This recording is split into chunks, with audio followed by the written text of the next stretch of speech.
what we're going to do is compress the content of the last 2 Python classes into a single lesson. I think we can cover all the major details, maybe a couple fewer examples, but I'll try to cut the examples that are redundant, that is repetitious out. That being said, we don't have to rush through it. We've got plenty of time, and we can cover all the content that we need. So don't feel as though you shouldn't ask questions or stop me if there's something not clear, okay?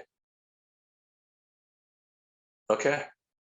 So to start with, does anybody have questions from any of the Python stuff that we've already covered? Anything at all? No? Okay. Let's start with an agenda. Let me share a screen here. And that'll be screen 3, I think. Okay. So today we're going to talk about tuples, sets, and these are just 2 objects. We've talked about tuples a little bit, not so much sets. And then we'll move into conditional statements. And that's how you do flow control, where you say if some condition, then do something, or else do something else. There's a few permutations of that and a couple of quirks that you need to know about. And I'll tell you a little bit about, but I won't show you some stuff that is included in the very recently released Python 10. And finally, we'll talk about loops. And that's how to iterate over things and how to exert control over how many times you're looping over something, when you stop looping, ways to kind of quit what you're doing and prematurely terminate what you plan to do in a loop by getting out of it early. And you can do that on a one-off basis. I'll show you how to do all that stuff. Okay, so our first topic is tuples. And there is the cool graphic for tuples.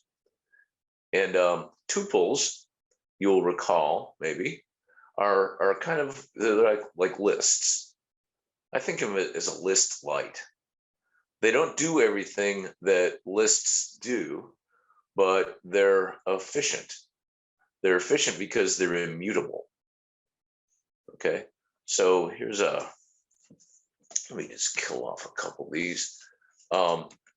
They're immutable. That means you can't change them. That means that once you make them, that's it. You can't insert anything into them.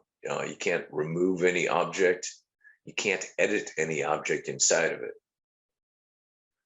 That gives them a lot less overhead. It makes them take up less memory. It makes them fast and easy to use. And their immutability lends them to doing things like maintaining data integrity. Because if you're going to produce a bunch of tuples, a list of tuples maybe, in one part of your program for consumption somewhere else in your program, maybe by a routine that you've got nothing to do with, it's just part of the code stack you and your colleagues are working on. Well, everybody knows that that tuple, once having been produced, can't be changed. So it's a reliable object. Right, so it can add a little bit of stability to your code. Okay, let's get started. So how do you make a tuple? Well, there's a bunch of ways. Tuple is the name of an object in Python. So it's just like list or something like that. You can use tuple as a verb. So you can say tuple, and if you want an empty tuple, you can just put parens. Same way you'd make an empty list or an empty string. They work just the same. And a tuple represents itself as something within parentheses. Okay, that's what the under the hood repr method will produce for you. So it's always going to look like that and that with something in between, even if it's nothing. All right. Another way to make it, and here, let's just put in constructors.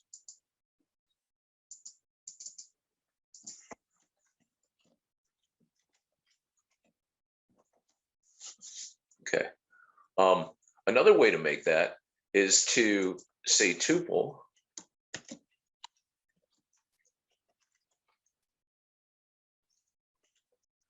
and put some kind of an iterable object into it. So let's say you wanted to have a list, or you already had a list, it doesn't matter, like so. You can put in this object, and what it'll do is it'll iterate through that object, and it'll make a tuple out of its elements, right? So instead of a square bracket, we've got a round bracket. Okay, and it took this iterable object and it parsed it out. And you can see that a little bit more clearly if we put in a string instead of a list. All right, so what it's going to do is it's going to go and parse out this string, iterating over it, and take each of the objects within that string, in this case 1 character strings, and add those as elements of a tuple. All right, so the tuple constructor is pretty clever. You got to be a little careful of it though, because if you don't know that it does this, or you forget, you might look at something like tuple, and we'll put our list back in.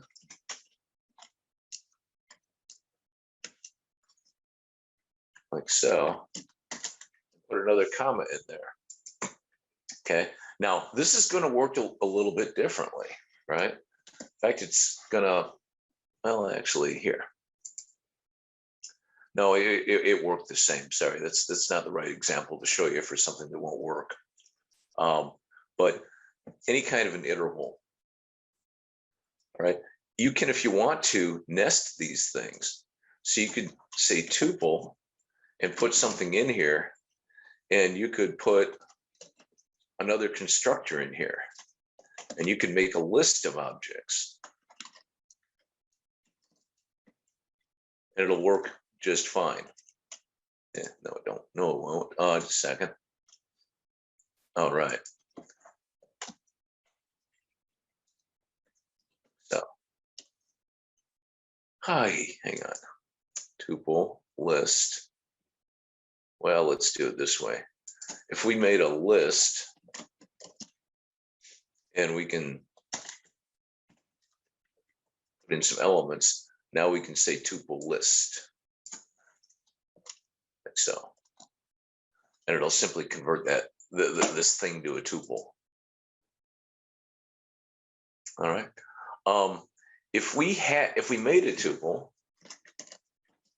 like so, and we made one with parens, we can print it out. Second.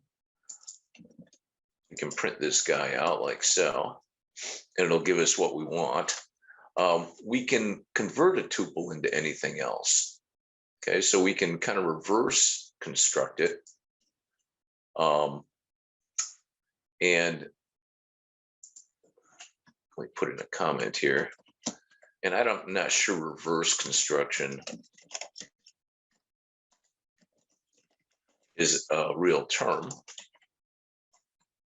But if we have a tuple like so, we can print it out like so. And then we can turn it into a string. Right, so you can use a tuple as an input to other constructors of other objects. So if we wanted to turn a tuple into a list, like we wanted to make a change into it, we could say list t. Okay, and you'll see the brackets turned into square brackets. I'm showing you this because it's not a bad workflow. right? And let's put in another thing here, make it markup.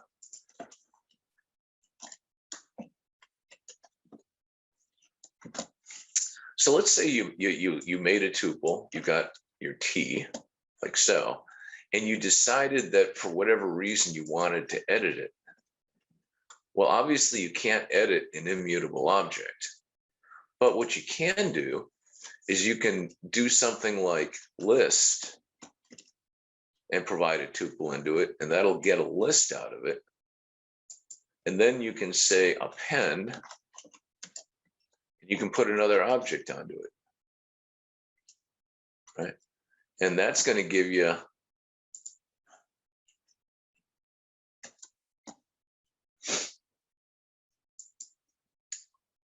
let's give this a name. Then we can produce that name. Hang on. So let's say A is list T, and we'll print A. Get rid of this for a second. Okay, that'll give us our list. Now we can say A.append 10.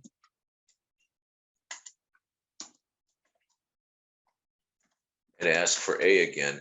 And you'll recall that when you do stuff to a list, it's generally an in-place operation.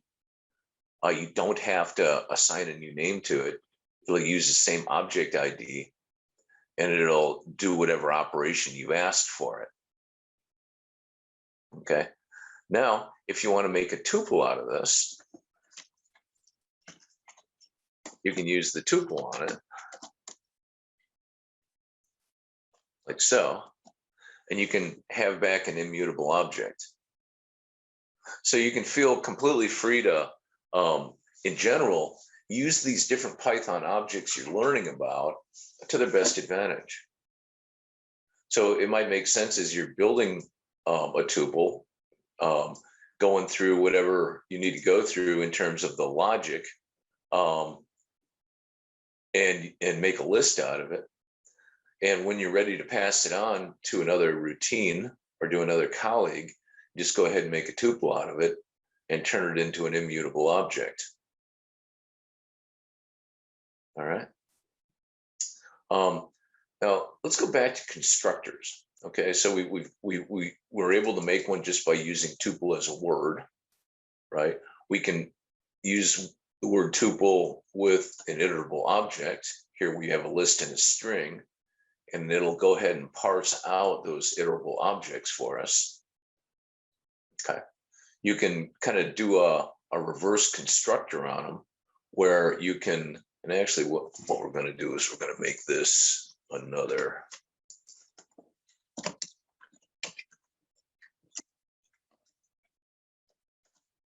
Okay, so you can do reverse constructors where you can turn a tuple into something else. You can embed that in a workflow. And there's a couple other constructors I wanted to show you here. You can make a tuple simply by saying something like 1, 2, 3. Okay, believe it or not, that makes a tuple.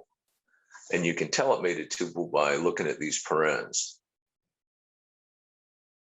All right, and this is pretty weird syntax, or it looks weird to me, but you'll see it because it's pretty compact.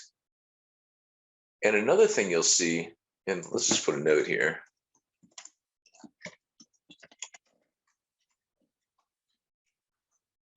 Another thing you'll often see is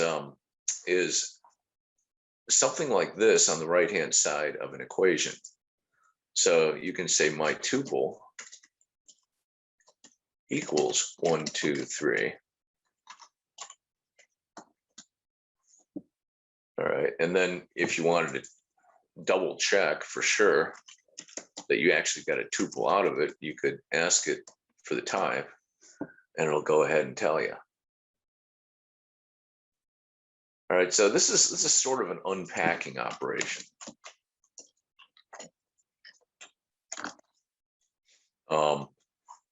Well, it's actually a packing operation, which you can then unpack.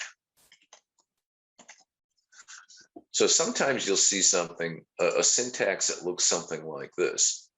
You'll see A, B, C, and that's going to be equal to some string, some other string. So, and what this is going to do is on the right-hand side of the equation, it's going to produce a tuple. And on the left-hand side of the equation, it's going to unpack that tuple. So in other words, it's going to go through and assign the name A to the first string. And it's going to assign the name B to the second string and the name C to the third string. And we can show that by asking to print all these things. Okay, now the syntax looks exactly the same, right, on the right and left-hand sides, but it's not. So we have unpack values into names on the left-hand side, and then create a tuple on the right-hand side. This is really compact, it's really efficient, but it's totally confusing the first couple times you see it. Okay, questions on how any of that works? And one other weird thing you'll see is you'll see a construction like this. Okay, and what this will do is produce a one-element tuple. Okay, and it represents itself just like we provided it. All right. So this also looks pretty weird. And sometimes you'll see the construction of something like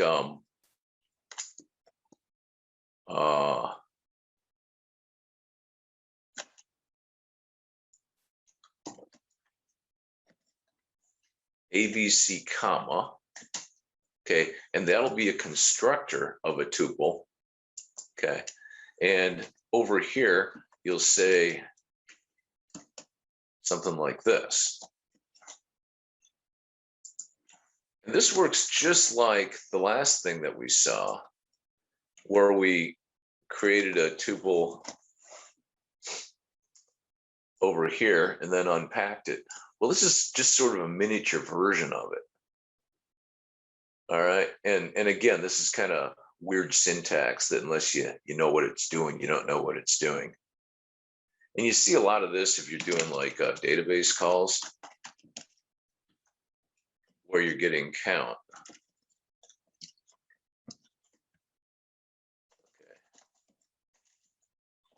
Okay. And pretty much everything in a database comes back to you as a tuple.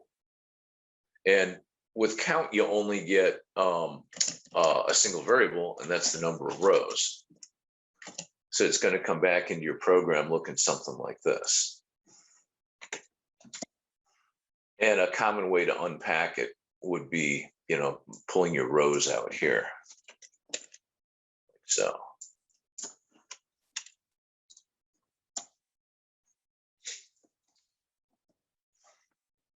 Okay. So those are the main tuple tricks. Any questions on that?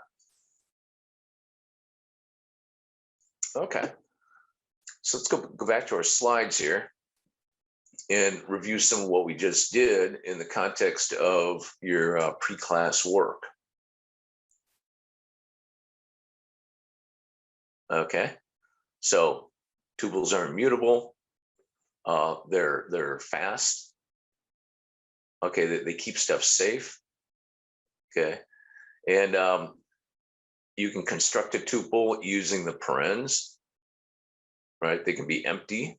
You can say tuple with empty parens and you'll just get a 0-element tuple or an empty tuple.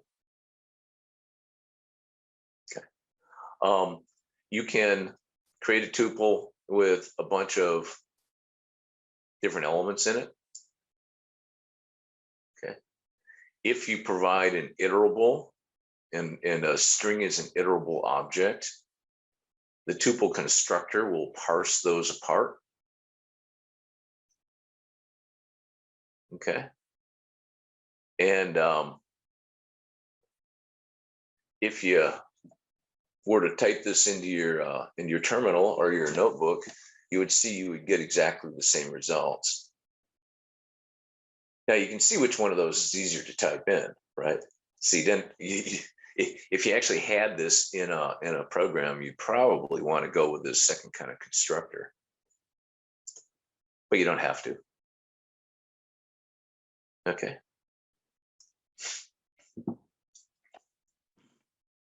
So here's an empty tuple. If you just print out the type, you'll find it's a type of a tuple. Okay, you'll see it's a class. Like all these things, the int, the list, the set, the dict, they're all classes under the hood. Okay. So take this one. We've got an iterable object here. What do you think we're going to get as output?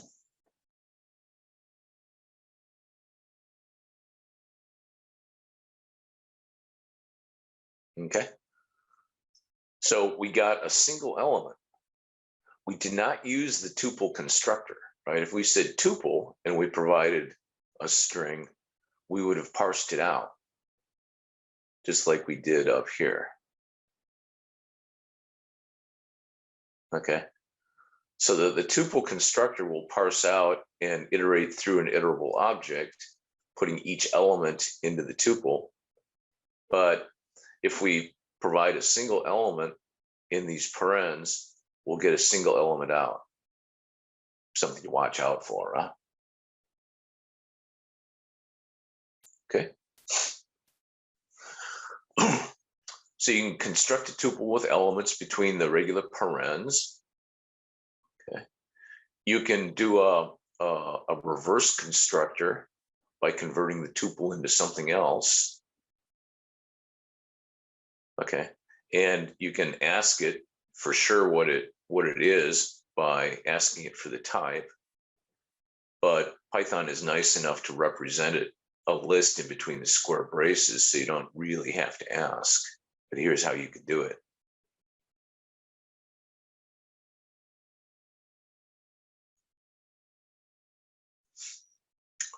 Okay. You can convert a list to a tuple and a tuple to a list, no problem. If you need a list to work on it, by all means do the conversion if you need it. Okay, once you have a look at this, just take a couple of seconds and see if you can figure out what it's going to do.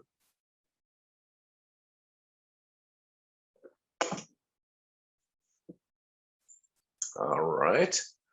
So I think it's going to make tuples out of these two things because we have things separated by commas. The first element, we have short strings separated by commas. And in the second, we have integer objects separated by commas. And those are two completely valid tuple constructors. Okay, how can we use tuples? Well, pretty much you can do with them what you would do with a list. You can iterate through them, right? You can index them, and they work just like a list. A tuple is going to be have an index of integers, 0 based. So the first element is going to be 0, and the second will be 1, and the third element will be 2. All right, so these lines are going to work,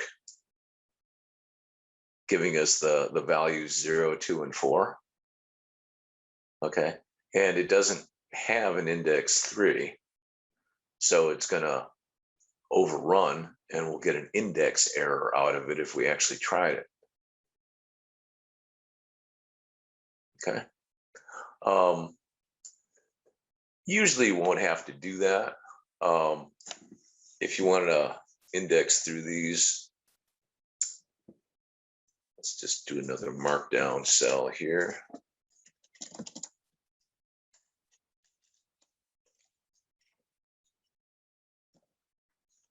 so,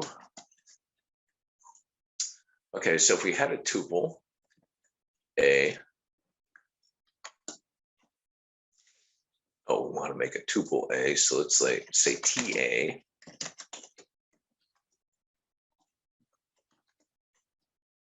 Okay, we can, this is an iterable object, right? So we can say for, and we'll talk about more about for statements later, for element in TA. So we're using the keyword for, and then we're going to make up an index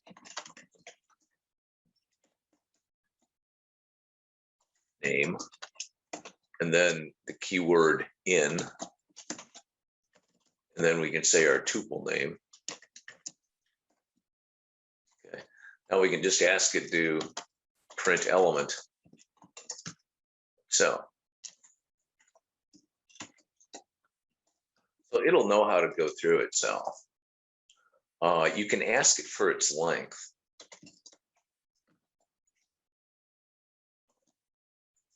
Okay. Now the length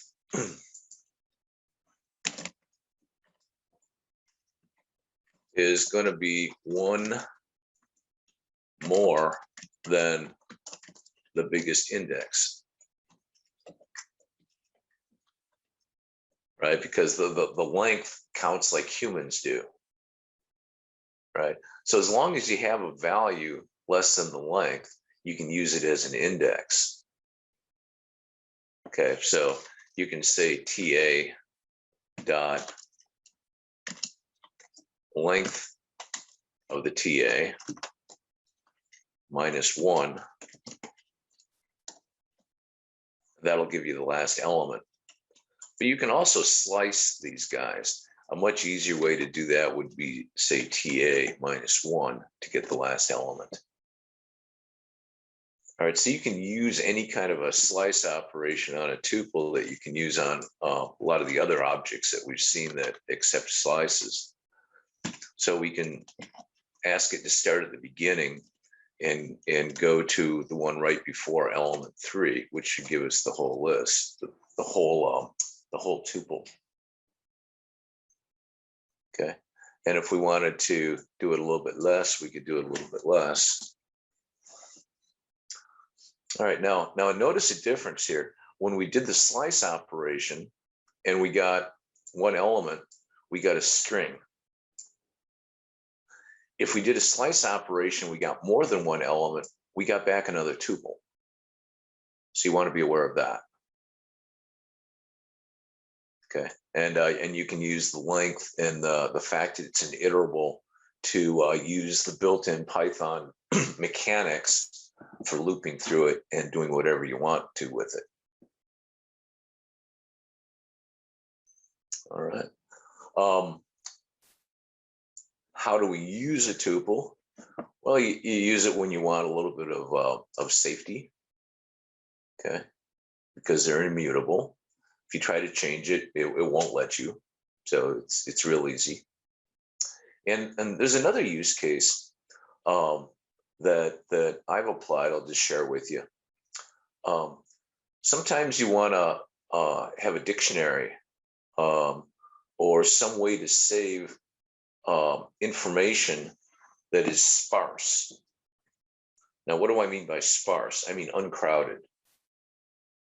So if you wanted to, let's just say you were an aquatic, let's say you were a water person, a water scientist, and you wanted to take a cubic meter of water and model how the temperature of that water changes over time.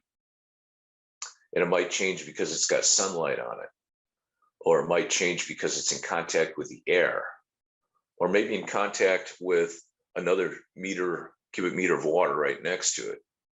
Well, what you might want to do is chop that water up into little cubes, okay, and then model heat transfer between this cube and that cube, and then between this cube and this cube, and between this cube and that cube. And you can model how the heat flows through the gradients between the different chunks. And if you're going to do that kind of analysis, you need to have a data structure that is complete. It's full, because you're having heat transfer between every little bit of it. Okay. But if you don't care about the temperature of the water, you care about the fish swimming around in it, well, you don't need that level of detail. So you could use a tuple for the X, Y, and Z coordinate of each of your fish. Okay, and if you only model the fish, you're modeling that cubic meter of water as a sparse object. And if you want to store the position of the fish, a completely reasonable way to do it is to store the fish position as 3-element tuples, because they're really lightweight. Now you can always go into the tuples and pull out the values and use those values for the calculation of the same fish in the next time unit. But you can go over your entire data structure just with a number of fish in it. So you see that in a lot of sparse data structures. Astronomers, for instance, will use things like 3-element tuples as dictionary keys, right? And you might want to tie a lot of attributes to whatever object is at some X, Y, and Z coordinate, or whatever the astronomical equivalent of that is with polar coordinates, to track what's going on around a planet. So anyway, tuples are pretty darn useful. So does anybody have any tuple related questions? No. Okay. Well, the next thing we're going to talk about is sets. And there's the cool graphic. So what is a set? A set is, it's a collection of things. Okay, I'll just put a few notes in here.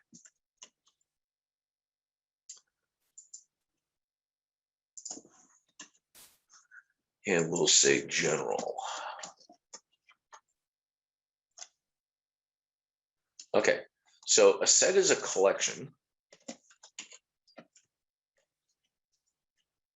All right. And each element is unique. Okay, so that's what makes sets different than most other objects you're going to run into. Okay, so you can have a list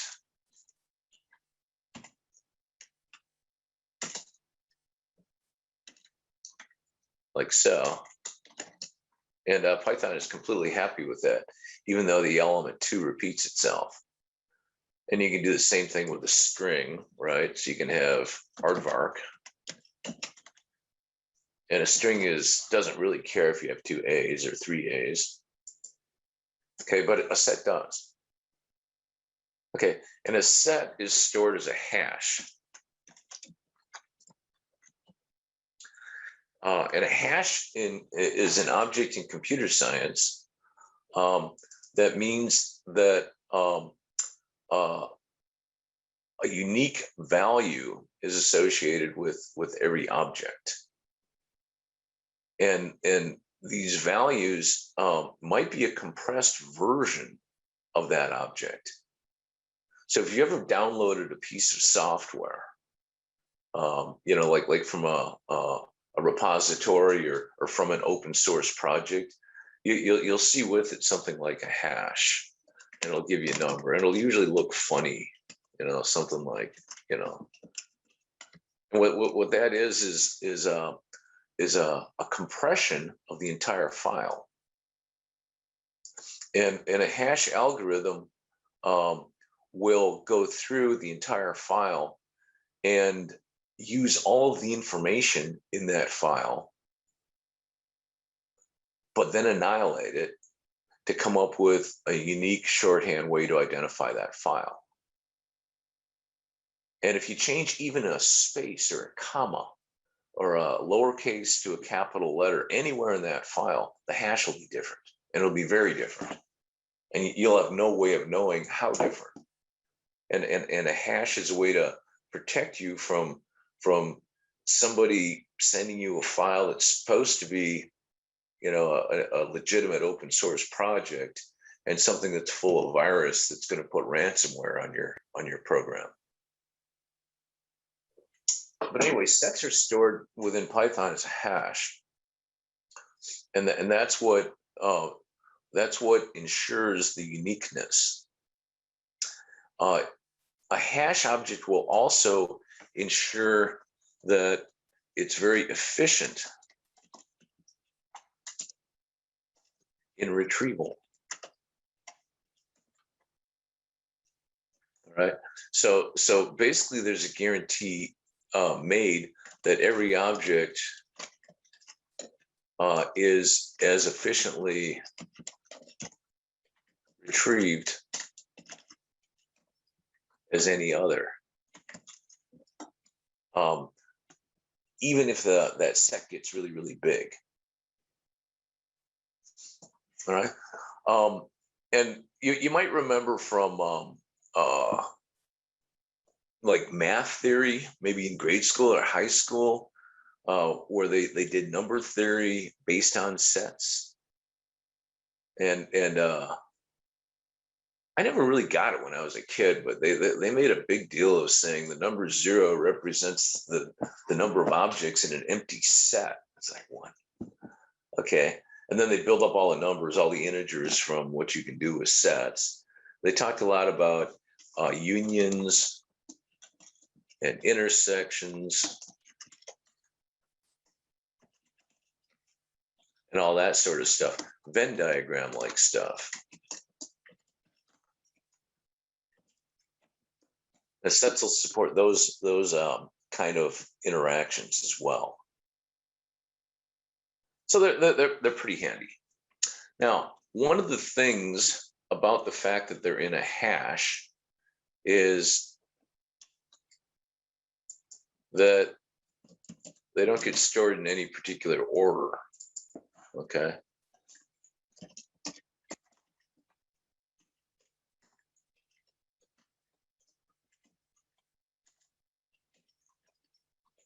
In other words, a list is an ordered set of stuff, right? Whatever order that you give things to a list, it'll retain that order. And if you want to append something to it, I'm just going to call this a list, maybe.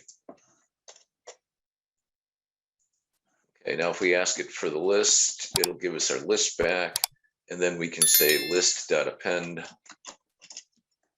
We can give it a number. And when we ask it again about itself, it'll report that number in order. Okay, now the hash won't do that. Now this has a couple of implications. You can't really iterate over it, right? So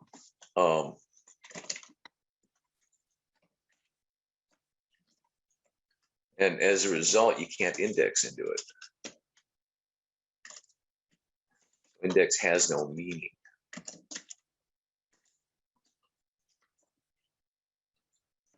So there's things you can do with it, and then things you can't do with it. So I have a question here. I'm sorry. Yeah, sure. When we append 10, why it added 2 times? Well, that's simply because I executed this cell twice. Oh, okay. I forgot to put ls in, and then I did. So it performed the append operation twice and the report operation once. Good question. All right. Thank you. Yeah, good catch.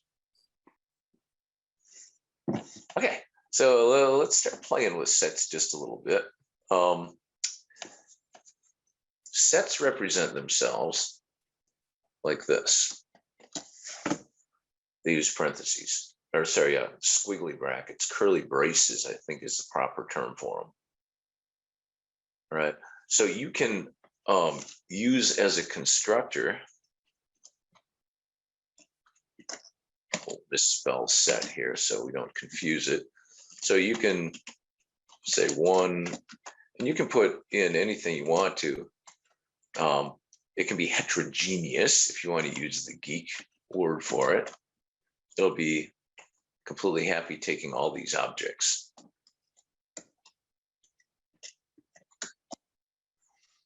And it will represent itself in the same fashion that we presented it, right? So we used curly braces in the constructor, and we got curly braces out.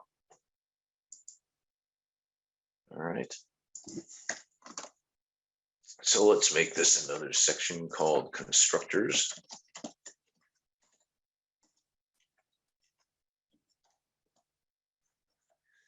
And we'll even spell it correctly, just so your notes don't look retarded. There we go, constructors.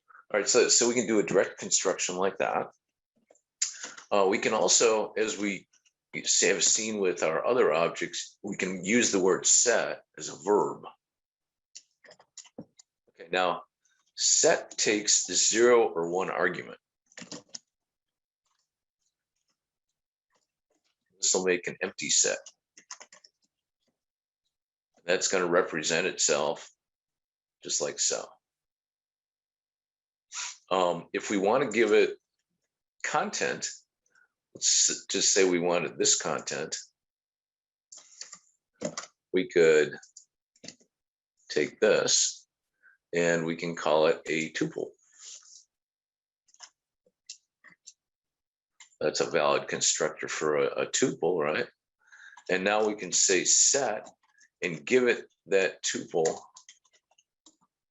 as an argument. Okay, so what it did is it took each element of the tuple and it went ahead and added each element of that tuple as an element of the set. Right, so you can do any kind of an object like this. We could call this a list, and we can put the elements into our square braces instead, and we can say set list.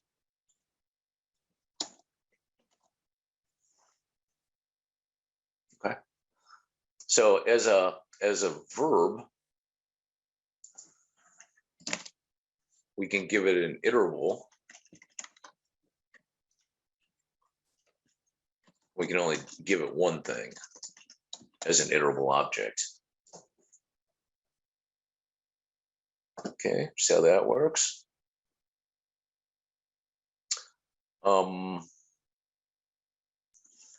Let's see. Notably, you can't say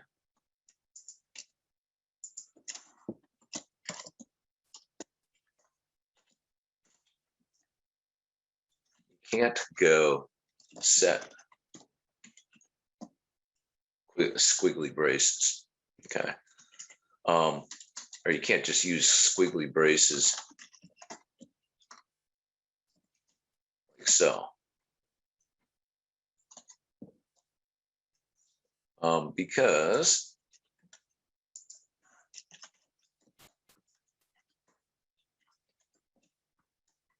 you're not making a set, you're making a dictionary. And this can be a point of some confusion. So a dictionary is going to represent itself with curly braces, and it's going to have keys like A and then values like 1. All right. And a set you can think of really as the keys of a dictionary. Okay, so a set might represent itself as A,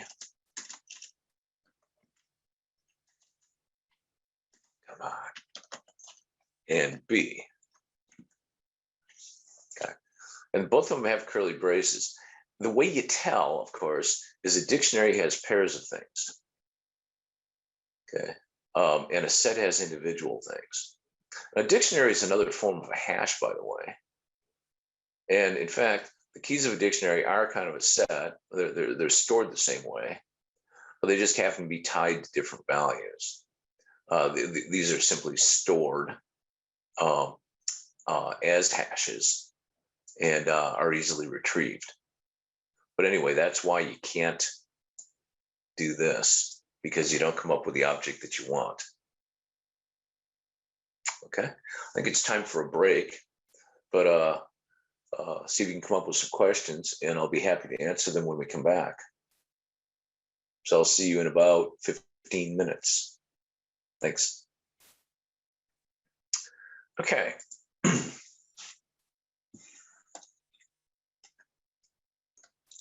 So I'm going to show you another constructor for a set. And this works just like a tuple. You can give a set an iterable thing like a string, okay? And it'll be fine with taking a string and making a set out of it. So really, a set will work on any kind of an iterable as input.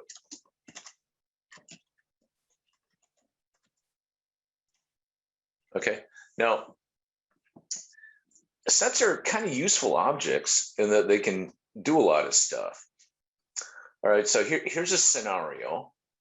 I asked my wife and my kids what kind of things my dogs like to chew on. So Sarah is this obnoxious little corgi, you know, it's like that tall, right? And corgis are designed to herd cows, right? So they're really small dogs, and they're supposed to beat up very large animals, and they do. So they've got attitudes, okay? And then there's Quinn, that's my husky. So I kind of asked, you know, my two kids and my wife, well, okay, we're gonna maybe get some new toys for the dogs for Christmas. What kinds of things do they like to chew on?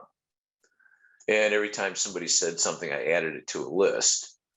So there's a squeaky toy and a bone and a rabbit. And my boy child said, yeah, don't forget about the blanket. And the girl child said, yeah, you know, and she loves chewing on garbage and likes chewing on bones. So what I have here is a list from a bunch of contributors about what this dog likes to chew on. Now, if you notice that there's duplicate items in here, right? Bone is in here twice. All right. Now a set, one of its attributes is it can't have any duplicated items. So a set constructor is a real cheap way to deduplicate a list. So if we said set Sarah, we'll just call it SS, and we'll use a set constructor, and we'll give it the list of Sarah the Corgi's toys. And you'll notice that our list has a duplicate bone, and our set doesn't. It only has it in there once. So if you ever have to deduplicate a list for whatever reason, you can create a list out of it just by saying new Sarah, and you can give it the set operator against the original list, right? And then if you want to make a list out of it again, you can use a list constructor on what comes out of that. So this one line of code will give you another list that's a deduplicated version of the old one. Okay, real cheap, real easy. Okay, and that was actually, we should move this up for your notes. Okay, so you can deduplicate it. Now, if you want to add stuff to a list, that's super easy to do too. You can say something like Sarah. We'll have a look at her toys again. And if we want to add a new thing to it, we can say Sarah.add, and then we can give Sarah something else to chew on. You know, how about a dead chicken?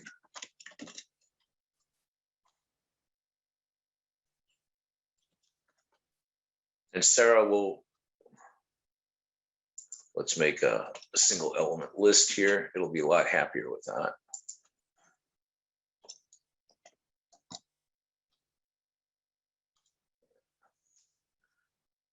Oh, I know. We want to say ss.add. We're trying to do it to the list object instead of the set object. And it correctly points out that you can't use add to a list. We might want to use append, but we're not going to do that. So we're going to add a dead chicken here to our list, and then ask it to report back out our version of Sarah. Okay, see, you see we got the set version out because we have the squiggly braces, and we added dead chicken. Okay, now isn't that interesting? The dead chicken did not go to the end of this set, because remember, a set object doesn't retain any order like a list does. So under the hood, Python is going to add this new element wherever it makes sense to add it, such that adding it and retrieving it is as efficient as possible. Okay, so we might want to add whatever you can find in a garbage. We don't need duck around here much, but let's just say we did want to add duck, and we'll see we got added a duck here, and it happens to be next to the chicken. All right. Now you see the add operation is an in-place operation, right? We didn't have to create a new object for it. So in that sense, it works kind of like a list, but it'll just stick something in there. And that's why you shouldn't count on any order, because there's no order to count on. All right. If we wanted to add another dead duck, well, let's execute this again. And remember up here, we had a very astute question as to why we got 2 10s into our list. And that's because we executed this append command twice and the report request once. So we accidentally got 2 10s into our list. And a list will do that because it's ordered and because it is completely fine with having duplicates. But a set isn't. So no matter how many times we execute this command, we're not going to add another dead duck. Okay. So the set object will silently fail. It'll silently fail to add duplicates.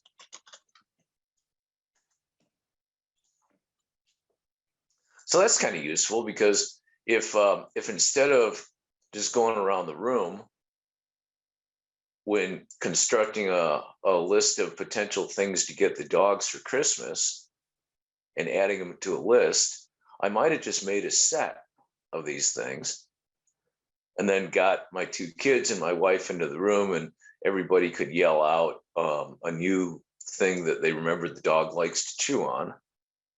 And as we added those to a set, we would never get a duplicate. All right. You can delete stuff from a set. So let's make something called QQ and make this a set of Quinn's favorite toys. Okay, and these are things that we might get Quinn. Well, you might notice here that Quinn likes to chew on Sarah. Now the corgi doesn't like to get chewed on, right? So I think we can safely get rid of this as something we might potentially want to get Quinn for Christmas. So we could just say remove Sarah from the consideration set. Okay, and Sarah's happily gone. Okay, so that's remove. Now, what if we wanted to figure out what these two things had in common? So let's print QQ and then a new line. And then SS. So those are our dog things. Okay. So what do these things have in common? Anything? Well, we can ask. So we can say Quinn dot intersection Sarah. SS actually. And this is going to ask for, actually, I don't want that in this cell. Let's put it up here. So we want, what we're asking here, what are the things that Quinn and Sarah have in common in terms of toys they like? And this will get us a list, or a set rather, of everything they both like. All right, now, one of the cool things is that when you apply a set operation against a set, you'll always get a set back. Okay, so that lets you very easily chain operations together. Right. So if we're gonna shop for toys, and we want to get some toys for Quinn the Husky and for Sarah the Corgi, what we probably want to do is not get the toys they both like. So we're probably not going to go out and buy garbage for either one of them, because there's going to be confusion over who gets to chew on it. Okay, does that make sense? We can ask it for a collection. Let's add something here.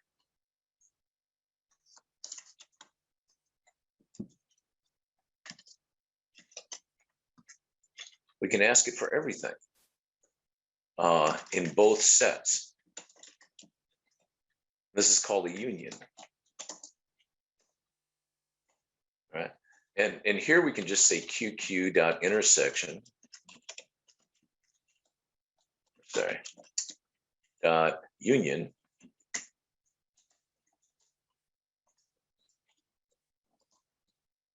Okay, and this is like an outer join,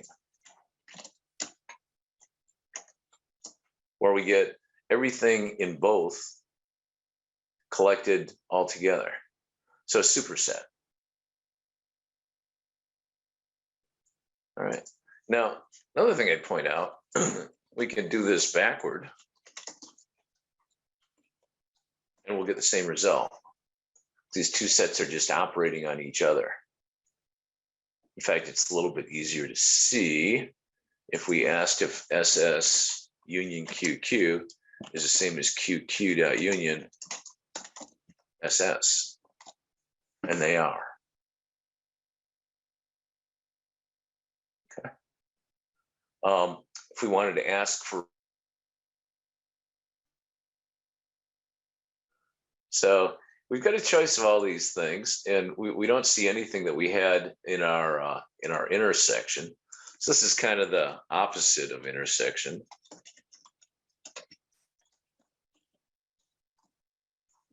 Okay, so we don't see the bone in the garbage.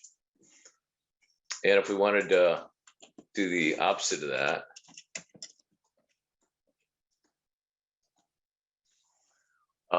you'll see these two are not symmetric. Okay, so here we're asking from Quinn's perspective, what can we get for him that Sarah wouldn't like? Okay, so we can get Quinn a dog biscuit or a sock or a stuffed cat. But if we're looking at what we can get Sarah that Quinn wouldn't look like, we've got a bunch more things. So sets are wildly useful objects, depending upon your need. I like them because they can dedupe the stuff really well.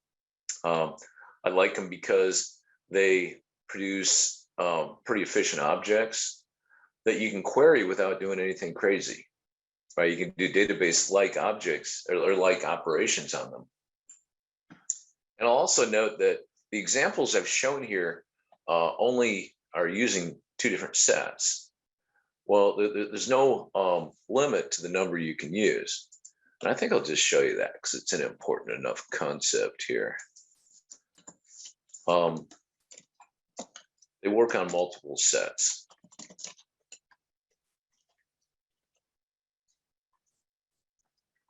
All right, so I used to have a dog named Dogma. She was actually my first dog, my all-time favorite dog, really. She didn't chew on a lot. She really liked sticks. And for whatever reason, and I don't know, she liked to chew on rocks, right? Kind of weird dog behavior. And if we wanted to make a set out of Dogma's favorite toys, we could just say set Dogma, like so, and ask to report. And you can see we have a set of rocks and sticks.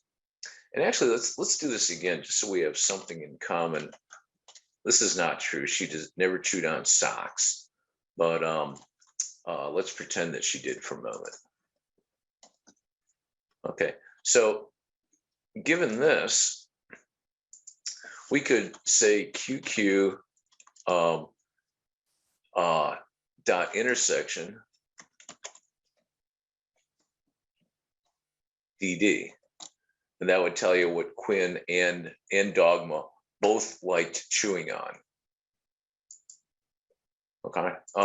You can use kind of a shorthand here on some of this stuff if you want to make it look a little bit more like mathematical logic. You can say QQ and then do an operation like this.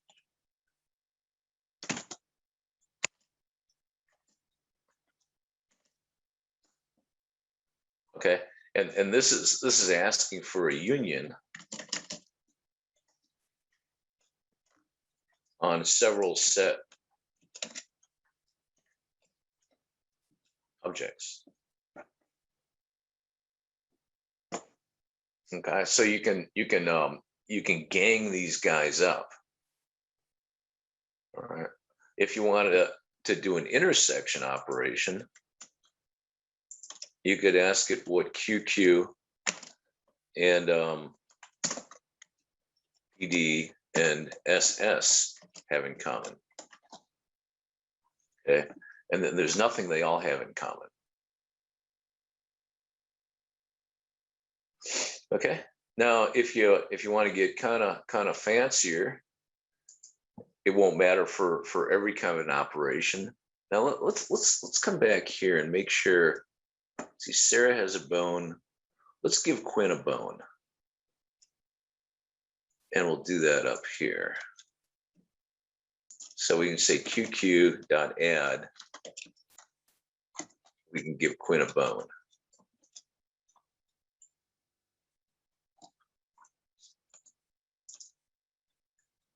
And we can say print QQ, print. So we're going to print Quinn and Sarah and Dogma. Okay, now if we wanted to do the union, we would get all this stuff. If we want to do the intersection, like so, let's pull this up here with our upgraded list. We'll see that, well, hang on, sock. Oh, Sarah needs a sock too. So let's do this.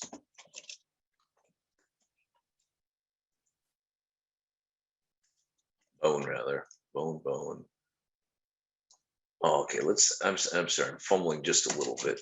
So we're gonna add a bone to Dogma just to show you this really does work.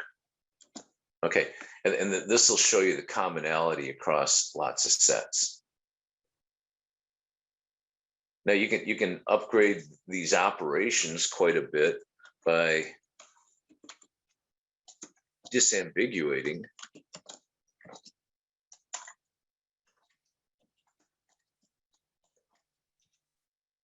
something like this will work. So you can control the order of operations just like you would any kind of complex math expression. And you can also, if you'll pardon the expression, dogpile these. So you can combine union and intersection operations.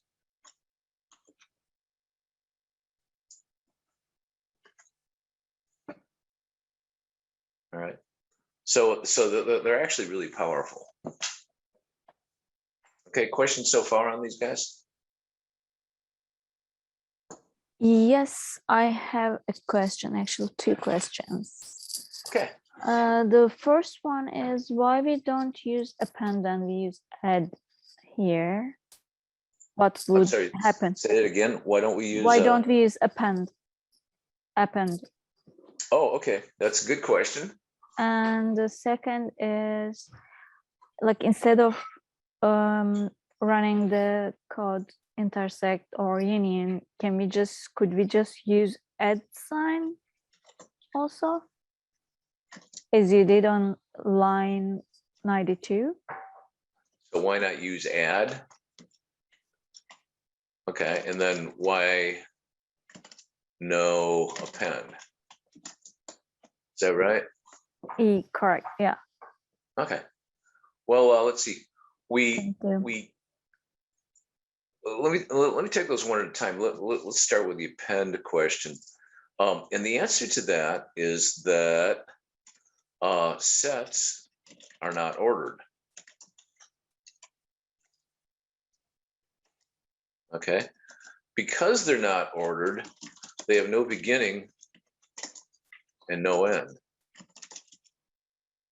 Okay, lists are ordered.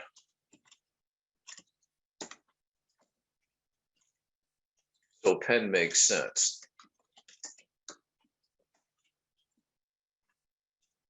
All right, so you saw when we made a set, let's call it y, like so.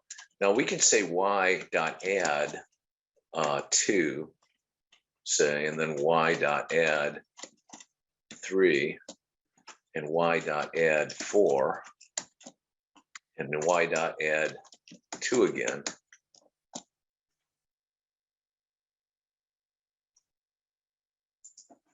Y dot add, and then we can ask it for y. Okay, so we're able to add something to our set. Now let's add something that's going to show up in a different place. And then let's try.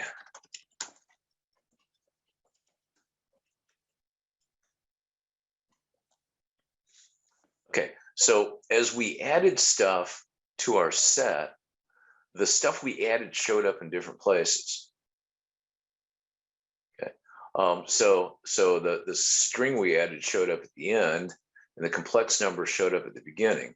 And that's just how the set stored things per its hash algorithm.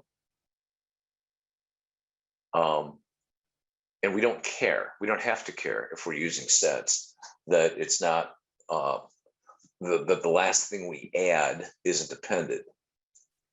So append doesn't make sense for something that doesn't have order. Okay. Now, why not use add? Well, if you have a list,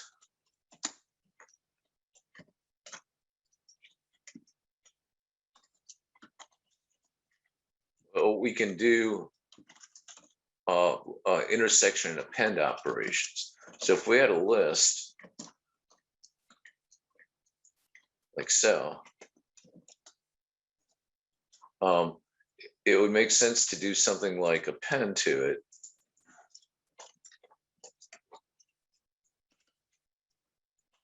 And that's just going to tack it on the back.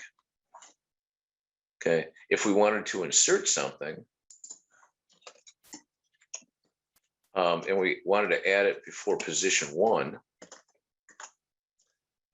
we could do something like this. Okay, but again, that makes sense because with append, we're implicitly indexing to the end and then sticking something after the end.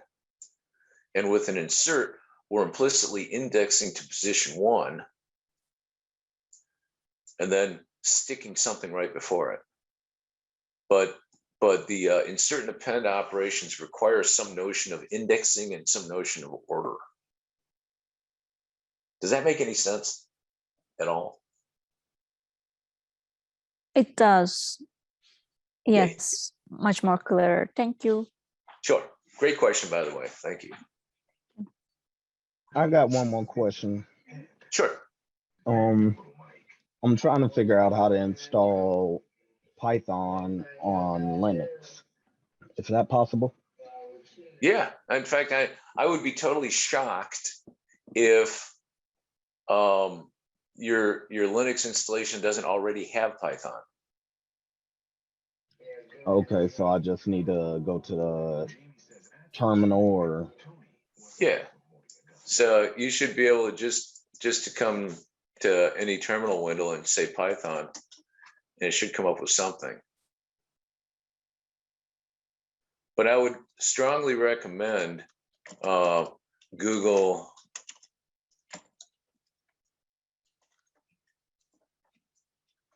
Anaconda and use that, because that lets you create virtual environments and real easy installation of all the data science stuff.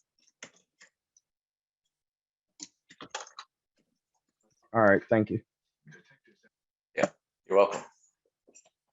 Anybody else? All right. So as a review, let's go through some of the pre-class material.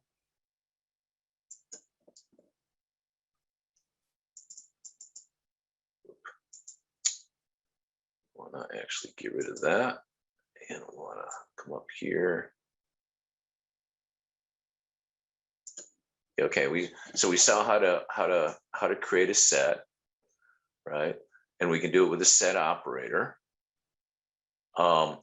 If we make a set out of an object with duplicate items, the duplicates automatically go away. Very cool. Okay, it's not going to keep stuff in the same order, right? Necessarily. It can change order if you add anything to it or you remove anything to it. You simply don't have any control over it. Okay, the main operations are add and remove. They work just like you've seen and just like you would expect from the names. Okay, there's an intersection and a union operation. The intersection returns the commonalities, and the union does like an outer join. It returns every element, every unique element in both of the sets. Okay, and then the difference is sort of the opposite. It gives you how they're different. Okay, here's an example. If we got all the letters in Philadelphia over here and all the letters in dolphin, you see the intersection here. Okay.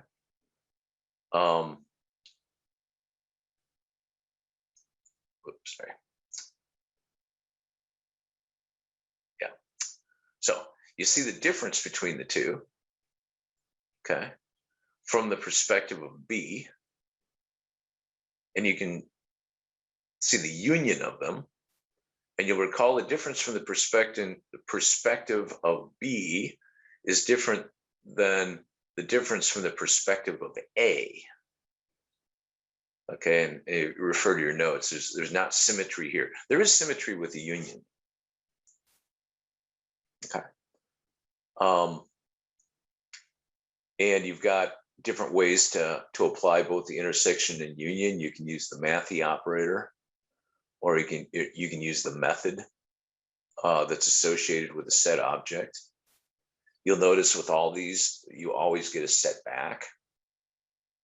Okay, and some of the stuff I showed you in what's going to become your notes is that you can apply parentheses to force order of operations as you need to, and you can combine the different operations as you need to, working on not two or any specific number of sets, but on an arbitrary number of sets.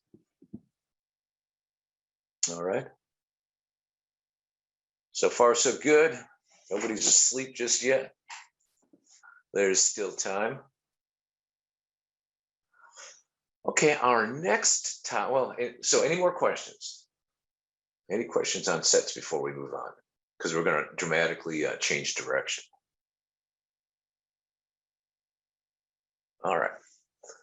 So the next thing we're going to do is flow control.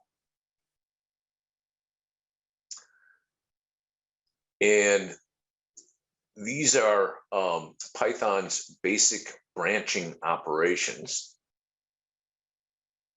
Okay, and I've shown you a little of this stuff as we've gone, but we'll do it a little bit more formally here. And it starts out with a basic if statement that does just what you think. You can optionally, but you don't have to, provide an else clause that gets executed when the statement being evaluated in an if statement proves to be false. And you can stack them up.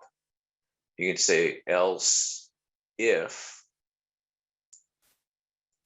you want to try one or more conditions beyond the condition that you checked in if, then you can use else to be like none of the above. So you can put in a lot of different conditions to check with else if, and you can nest them. Okay, and that'll make a lot more sense to you when I show you some stuff.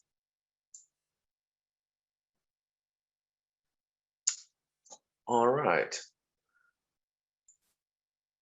So humbly, we start with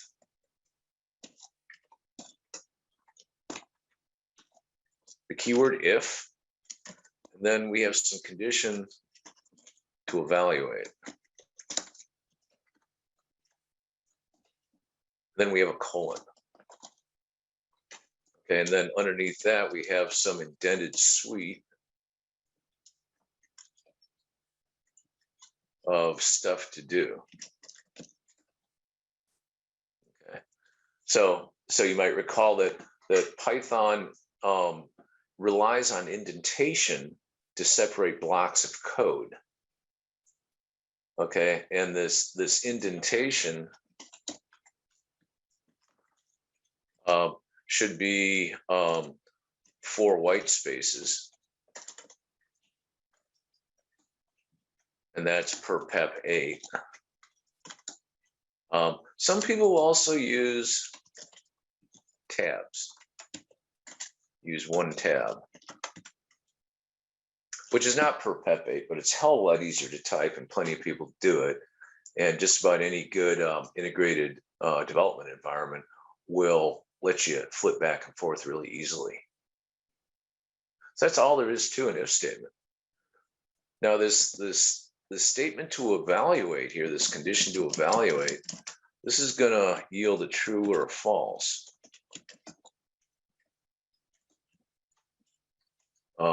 Evaluation under the hood. Right? It's not going to yell at you true or false, but if it's true, this indented suite will execute. Okay, and after the if statement, we'll continue here. Okay, no matter what. the case with the evaluation.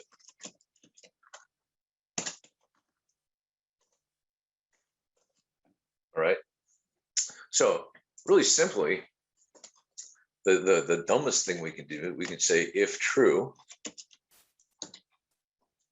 and we can use something like print yay. All right, now true is tautologically true.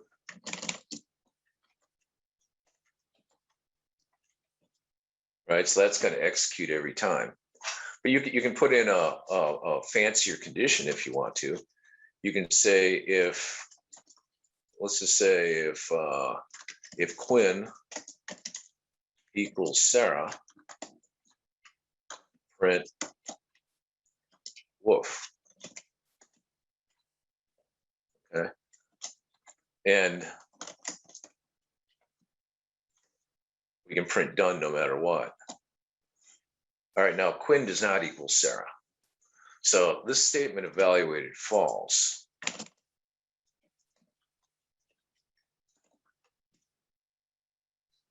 Okay, so we just never executed the contents of this indented suite. But it's okay. We didn't give it any further instructions on what to do if this thing isn't false.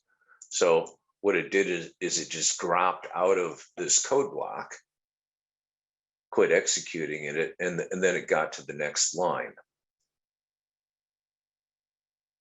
So we could go up market just a little bit. And let's see, who haven't we picked on? We haven't picked on the letter W yet. We can say W is equal to 1, 2, 3, and we haven't picked on R yet. We can say that is equal to 1, 2, 3.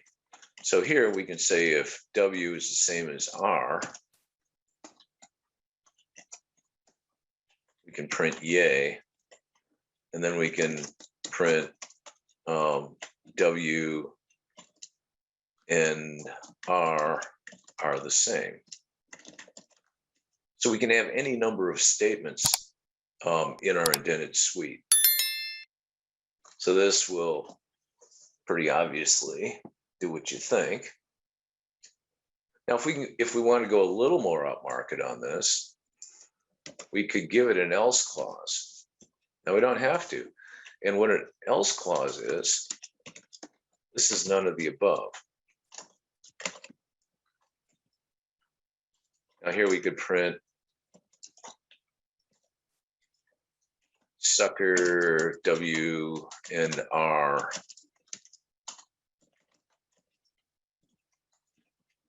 So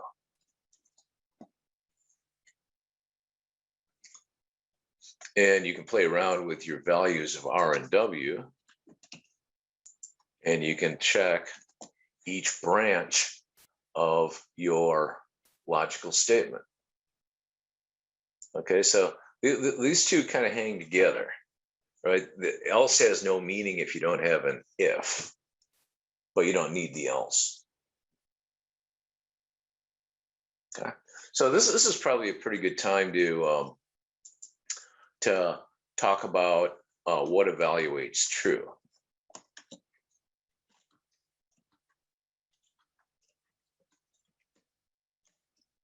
It's kind of weird. I mean, this is a logical operation. This is a test of equality, right? But you can subject anything to a Boolean evaluation. In other words, this is called a Boolean evaluation, sorry.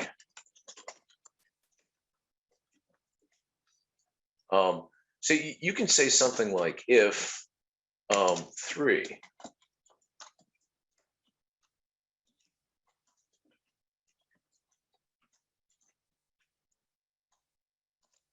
So, and 3 is going to evaluate to be true.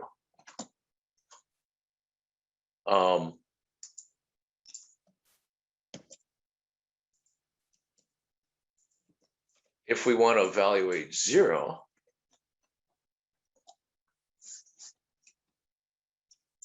well, let's put an else statement in this. So 0 evaluates false. So even though it seems kind of weird, Python will try to make a Boolean evaluation on anything you throw at it. Okay, so things that evaluate true, any non-zero number, right? It could be any kind. It could be a complex number or a float or an integer, or any kind of number that's not zero, or any kind of number as long as the value isn't zero. Also, any non-empty object. That could be like a list or a set or a string, doesn't matter. True, the Boolean expression evaluates true. Okay, and the stuff that evaluates false is zero, an empty object, or false. This isn't completely inclusive, but it's reasonably inclusive. So that's kind of cool. If you want to, we'll just put another one down here to play with. We can put in a string like so, and this string, because it's got something into it, is going to evaluate true. If we make an empty string, it's going to evaluate false. So it's kind of useful. Let's say you make a database query, and the database query returns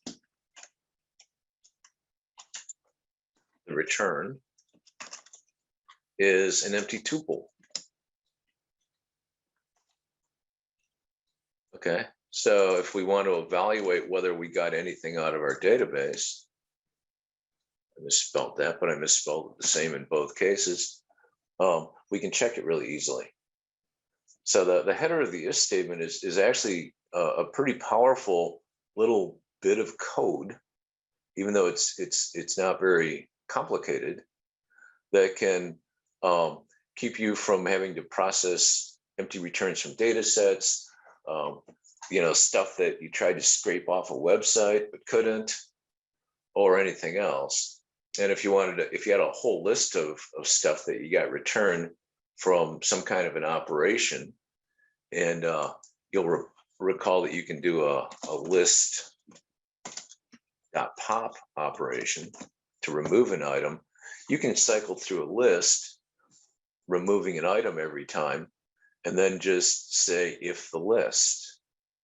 And as soon as that list is empty, it's going to evaluate false. And you don't really have to have any more complicated logic than a one-liner to remove the thing you're working on, and a one-liner to test whether the thing is actually empty without having to dig into exactly what the contents of the list are at any point in time. But that brings us to our next break. So enjoy it. I'm going to tank up on some coffee, and when we get back, we'll talk about some more complicated if statements using the else if, and then we'll get into a couple of flavors of iterations, loops. So I'll see you when we get back. Take care. All right, guys, we are back. Any questions from the last couple of sessions? No? Okay. I just wanted to show you a little bit more what I was talking about here, where we can use the very promiscuous nature of the evaluation of our condition to do something useful. So here we're making a little list of A, B, and C. All right. Now, you remember list has a pop method, and that will by default pull the last object out of a list. So it'll reduce the list by one item and it'll return it. So what we're going to do here is execute this block of code, remove an item from the list, and put its value into the variable the return. At the top of this, we'll evaluate the list to see if there's anything in it. Okay, so if the list is not yet empty, we'll go ahead and print something out. So let's execute this. And it's pulled out C. And we can execute it again, and it's pulled out B. Okay. And at this point, after we've popped three things out, the list is empty, and we've fallen through the if clause into the else clause. Okay. And we haven't really had to evaluate the contents of the list beyond the true false statement of whether or not there's anything in it whatsoever. So this would be equivalent of saying if the length of the list is bigger than 1. You can do this in a verbose fashion, but you can just test the Boolean evaluation of the thing really easily. And if you want to ask a question, and I encourage questions, please unmute your mic so I can hear you. But if you're not asking a question, if you could mute it, I think everybody would appreciate it. Thanks. Okay, we can go a little bit more upmarket on this. So let's look at a value, and let's say the value is 100. So you can say if value is bigger than 90, do something.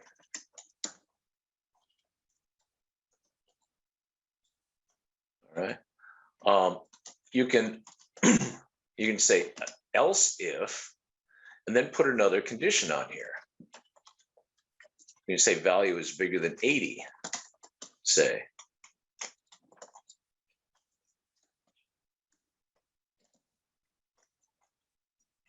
And we can stack as many else ifs as we want to in here.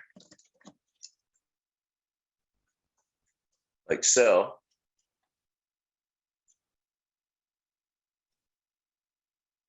Can you guys hear me? Yes, we can. Oh, good. This is so weird. All my screens went blank all at the same time, and now they're back. Okay.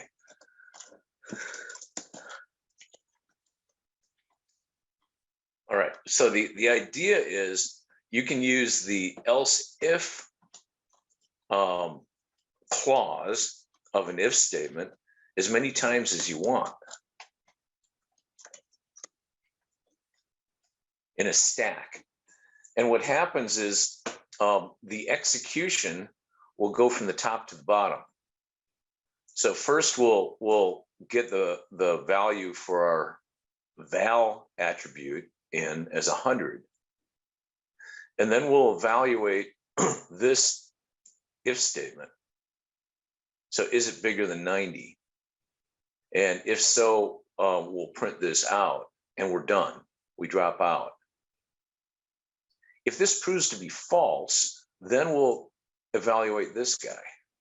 We'll say, is it bigger than 80?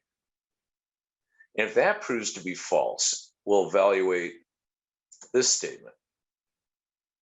And if they all prove to be false, then we'll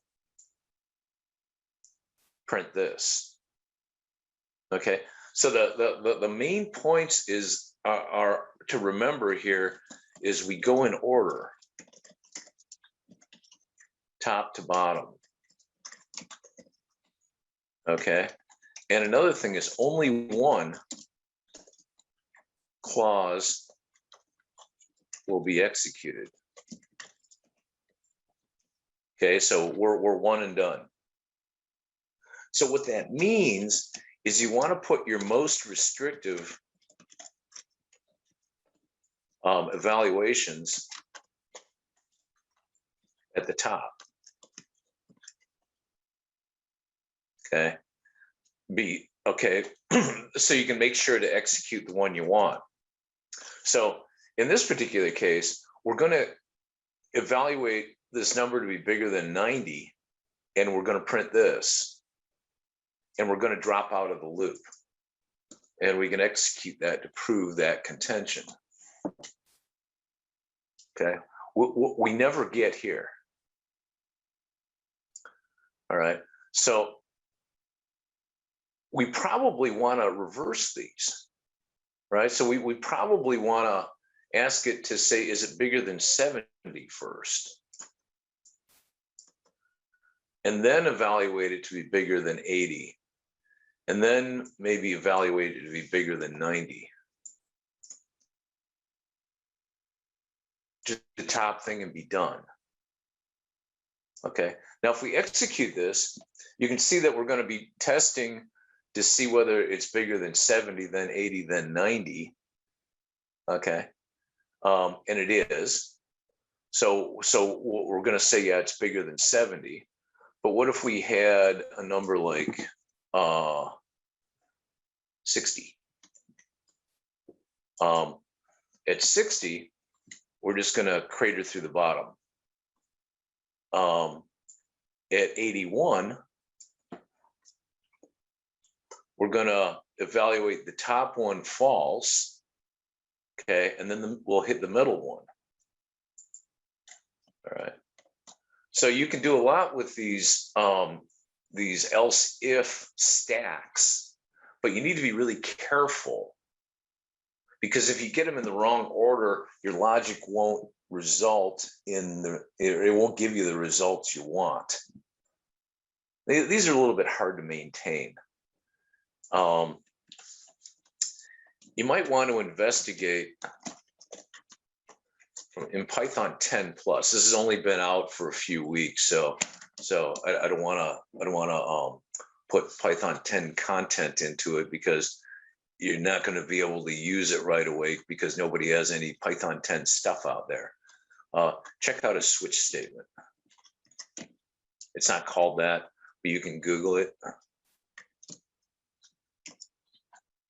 and you'll find you've got other options for doing like it does like a switch or a case statement with some trick logic. It's actually a little bit artificially intelligent. Okay, and the last thing I want to show you is that you can nest these things. So you can say if, well, let's just make our value again.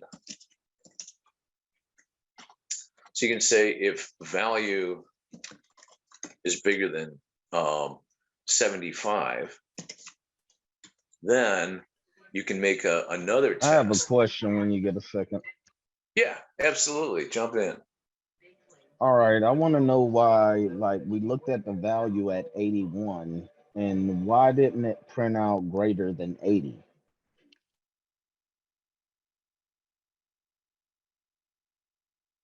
Let me see. The value is 81. If the value is bigger than 70, oh, you know, this should print out bigger than 70. Yeah, you're right.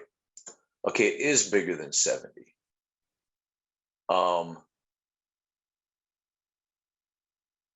Let me think here. Yeah, actually, so let's put these back the way they were.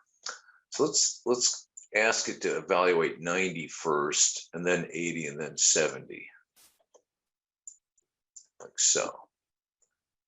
Okay, so here, if we evaluate at 81, it's going to be smaller than 90, so this is going to evaluate false. And when it gets to this test, it's going to evaluate true. So it should execute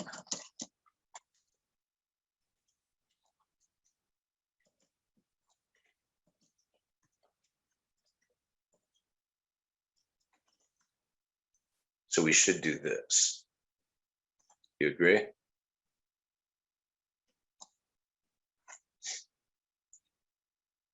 All right, so here we've got them in the right order. We've got the least restrictive here. We're asking it if it's bigger than a really big number. And then we're asking if it's bigger than a smaller number.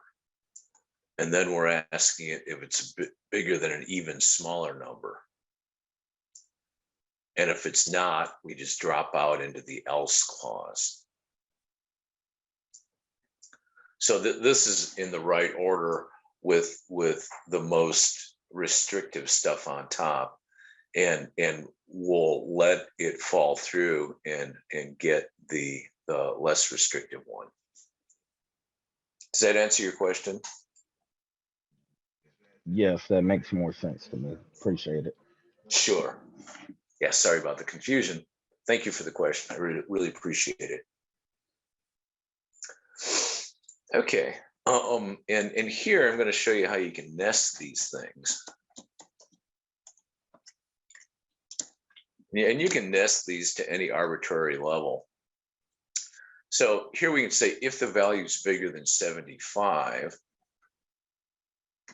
then you can say if,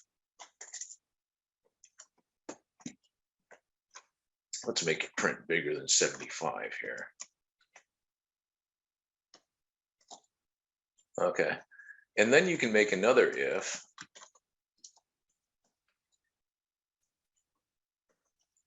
So.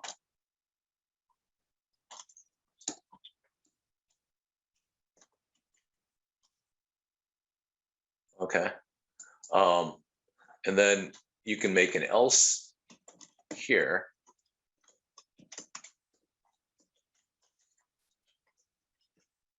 Something like that. So you can have nesting. This is what's called nesting. So if and only if the value is bigger than 75, will it enter into the indented suite underneath that if statement. And this whole code here is going to be evaluated only if the value is bigger than 75. All right. This bit of the code is going to be evaluated only if it's bigger than 76. This part of the code is going to be evaluated only if it's bigger than 75 and it's bigger than 76. Or sorry, and it's not bigger than 76. Right. So if we execute it like this, we're going to be bigger than 75, so we should print this. It's also bigger than 76, so we should print this. So we should get 2 lines of output out of this. If, oh, what did I do wrong? Oh, what I need to do is change my indentation, because this if and this else are related to each other. Because they're related to each other, they need to be indented the same. Otherwise, Python doesn't know that they're related. Okay, so let's just copy this into a new cell. All right, so if we made our value to be 72, nothing's going to happen because we failed our first test.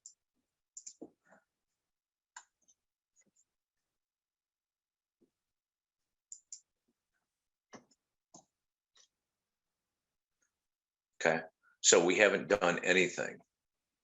Okay, if we want to make it bigger than 75 and not bigger than 76, we could say 75.1. Okay, and it's bigger than 75, so we print this, but it's not bigger than 76, so we print this.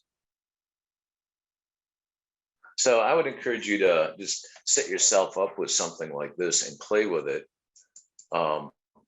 They can get a little confusing as your logic gets complicated, but once you get the hang of it, it works really well, and you can process things that start out to be complicated problems by picking away at it one condition at a time. Okay, and you can do a differential diagnosis of even something really complicated, and then reduce your processing into only a little bit of code when you get inside your indented blocks. Okay. So that is branching, conditional statements in Python. Anybody have questions on that?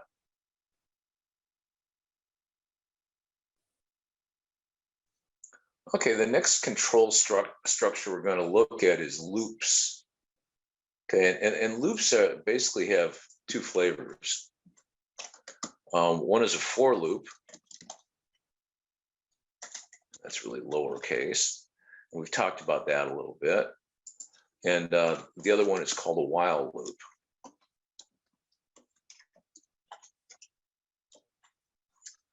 All right, now for loop we've talked about a bunch, but maybe not really formally.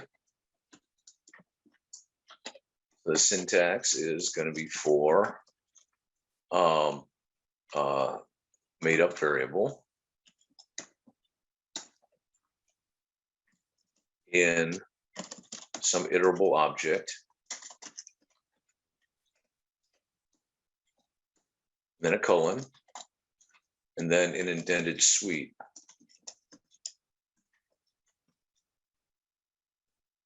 All right, so at its simplest, it's really simple. So what's an iterable object? An iterable object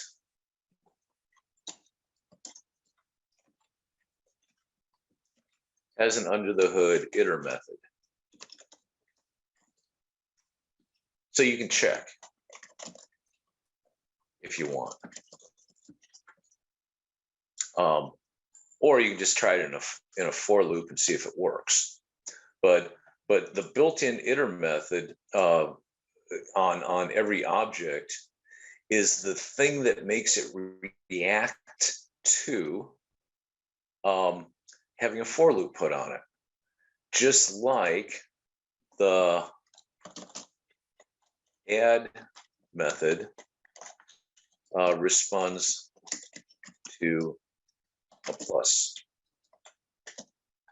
Okay, so this is baked into the object. How it's baked in, you usually don't need to know. Okay, but just know that it is. And it's not tied to the Python language, it's tied to an individual object. So we can make an object and it can be a string. A string is iterable. So we can say for character in our object, and we can print our character. And that'll work just fine. Right. We might want to make it a little bit easier.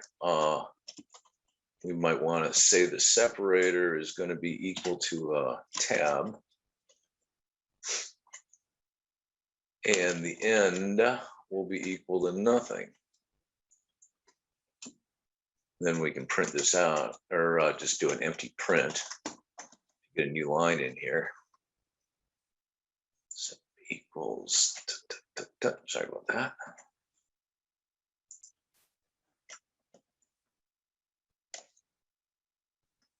This should be happy.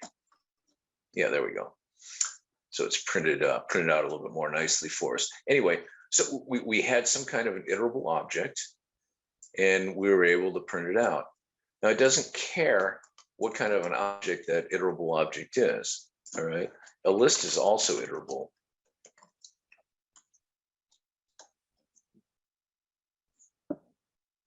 Okay. One thing you'll often see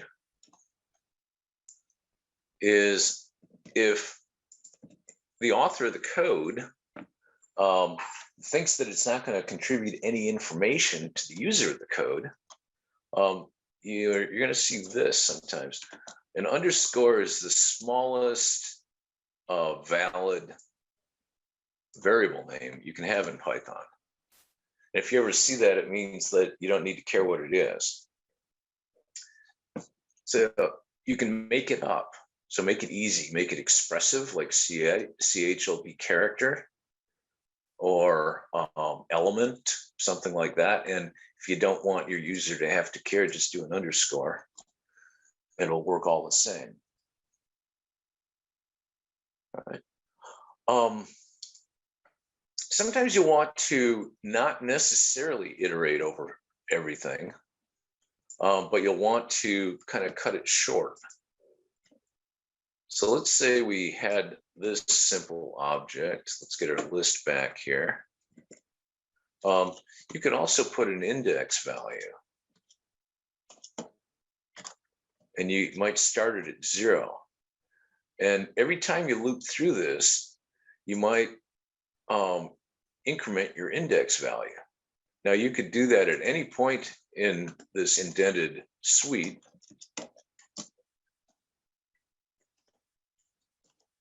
So we might add 1 to it like this.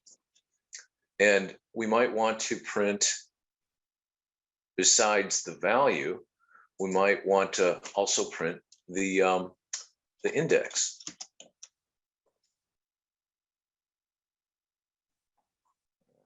Now, if we do that, we'll get our index value. And let's just make this a little bit clearer.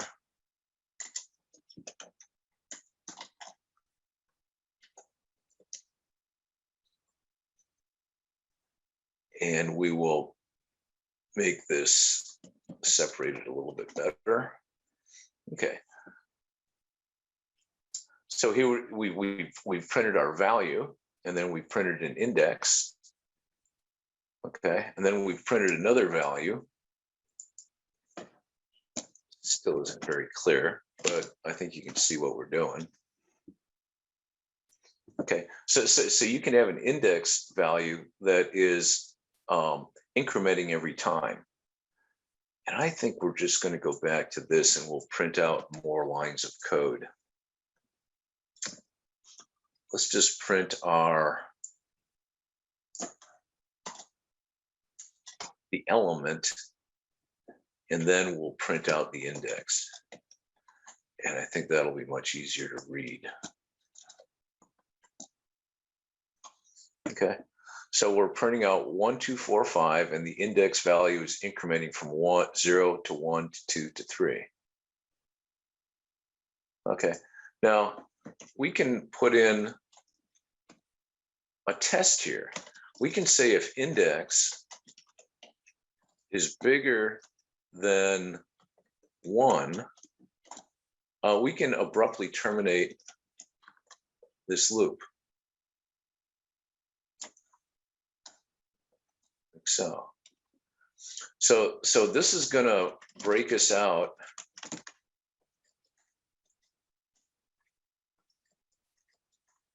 Sorry. We're going to break BREAK out of closest loop.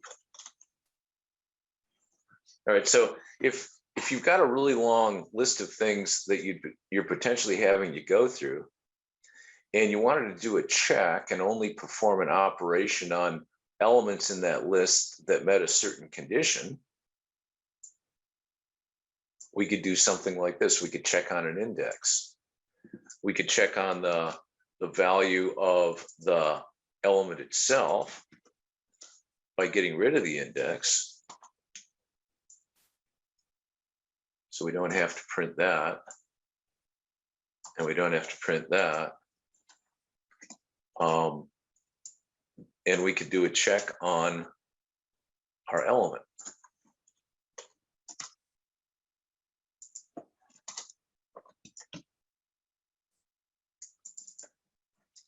So if we had an element bigger than 1, we would break. But let's make an element bigger than 3. Okay, so if the first time the element is going to be 1, we'll print it and we'll see whether it's bigger than 3. It's not. The second time through, we'll pick off this 2. we'll do the same test, and it's not bigger than 3. And the third time, it is. We'll print the element and then quit. All right, so this is going to print, this is going to do operations on a truncated set of the elements in here. There's another option you have. You can put in a continue statement.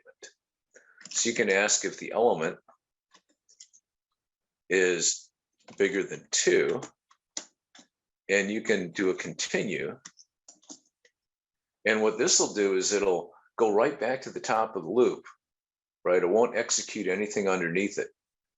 If you've ever played Monopoly, it's like go to jail, go directly to jail, do not pass go, do not collect $200. That's how these work.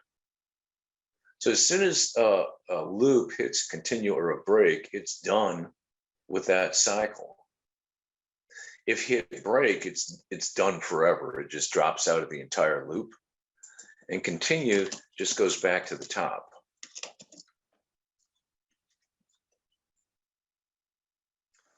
So here, it's going to do 1 and 2 completely, right? It's going to pass the test as bigger than 2. Actually make this bigger than or equal. So it's going to do 1 or 2. It's going to print it and then go back to the top. When it gets to 4, though, I'm going to say, is the element bigger than 2? Yeah, it is. It'll go to the top. It'll get to the next one. Is the element bigger than 5? It'll go back to the top. And just to show that happening, we'll print something out to let us know. So here we should be printing out the first couple of things. And then we won't break out of the loop here. We'll never get to this point, but we will continue.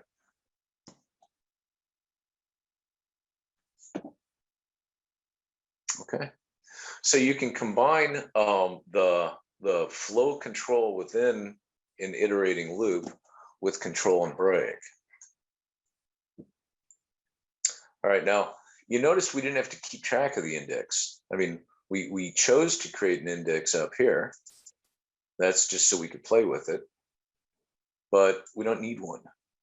Python does all that under the hood, and that's part of what's in the iter method of the object. So you'll never run over the end of your stack with Python. You don't have to know how many elements are in it. You don't have to create and then destroy an index value. None of that. Python will just do a for loop, kind of like falling out of bed. Okay. Questions on a for loop? Okay. Well, another cool thing it does is if you have something that can't be iterated over. So if you wanted to say for, we'll just call this a null something in an empty list.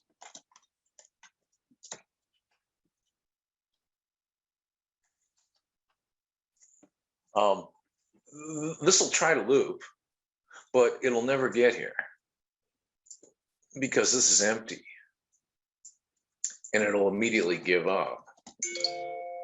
But it won't break. You won't get an error or anything like that. So this is a completely legitimate statement. So you can use that to your advantage if you want to. Now, you usually use a for statement if you know how many things there are. We'll just put this up here. Usually, not always, used when you have finite number of elements. All right, so unless you put in continues and breaks and all that, you're going to loop through the entire object. But oftentimes you want to make sure you loop over every element of the object because you want to check it for some condition. Now, you don't always know that. So Python has an indefinite iteration called while. Okay, and while the syntax is while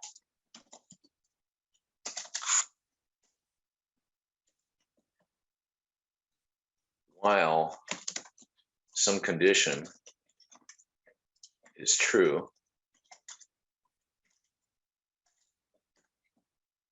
okay, colon, and then an indented suite.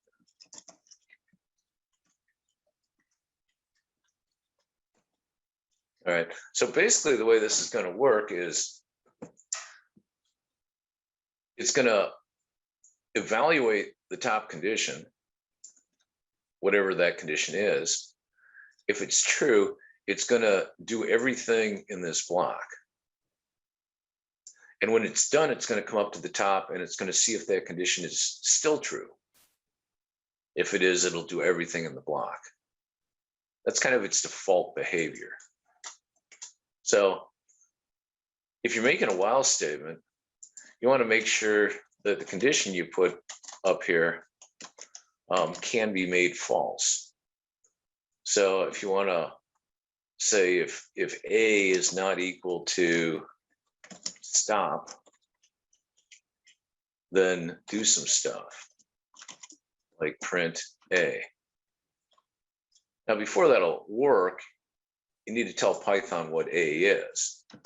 So let's just say A equals go here. So this, for as long as A is not stopped, this is going to keep going. And if we just leave it like this, it's going to be an indefinite loop. It's going to go forever. So we might at some point want to say A is equal to stop, so the loop can terminate. So this is one form of a while loop. Python does not, some languages do. Python does not have a while and a while do. I should make this do while. So some languages, it lets you evaluate the condition at the top of the loop or the bottom of the loop, depending upon which style. Python only has the style where it evaluates the condition at the top of the loop. So for something like this, we might want to upgrade this and put an index. And we might want to say index is 0. Okay, and then make a test here based on the index, like index is less than 5. Okay, and then here we might want to put a condition in here where we add something to the index. So what'll happen here is we'll set our variable to A. Sorry, we'll set our A variable to some string to print out. We'll set our index to some base value. So we'll come in and evaluate whether or not the index is less than a magic number 5. And if we pass the test, we'll print something out and then we'll increment our index. When we get to the bottom of the loop, we'll come back to the top and we'll reevaluate that proposition whether the index is still less than 5. If it is, we'll go through the loop again. When we get to the bottom, we'll go back at the top. So every time we might go through this loop, we go through the process of evaluating this statement. If we run this, we'll just print out a bunch of goes, and that'll be like 5 goes. And we might want to just make it a little bit clearer and print the index value out. All right. This is one style. This has what they call a sentinel value.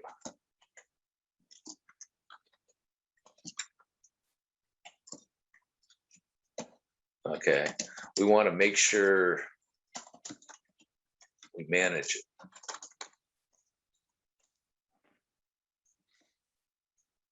All right. Another way you can do a while statement, and I think this is a little bit cleaner. You can just make something tautologically true. Let's simplify this a little bit. And let's print out yay instead. Okay. We can put something tautologically true.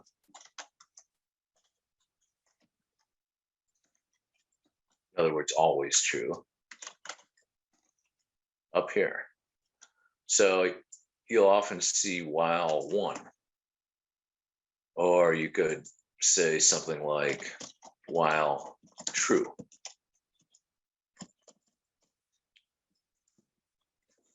And if you do that, what you're doing is you're saying, okay, Python, you don't have to evaluate this thing every time, right? Because true or 1 is just a Boolean value. It's 1 bit. It's on or it's off. So you don't have to like think about it. You don't have to do any calculations around it. And if you do that, you'll put your calculations to manage your loop somewhere inside of the indented suite of statements. And you can do that using break or continue. So here you can evaluate index is bigger than 3. And then you can put in a break statement here. And a break statement in a while works just like the break statement in a for. Right. So we're going to start at the top of the loop. This is always true. So we'll just kind of blow that off and jump right into our suite of statements. We'll go into our print statement. And here we'll do our evaluation. Okay. And until we increment it past 3, we're completely happy, and we'll go ahead and, do the increment. And if it's bigger than 3, we'll stop.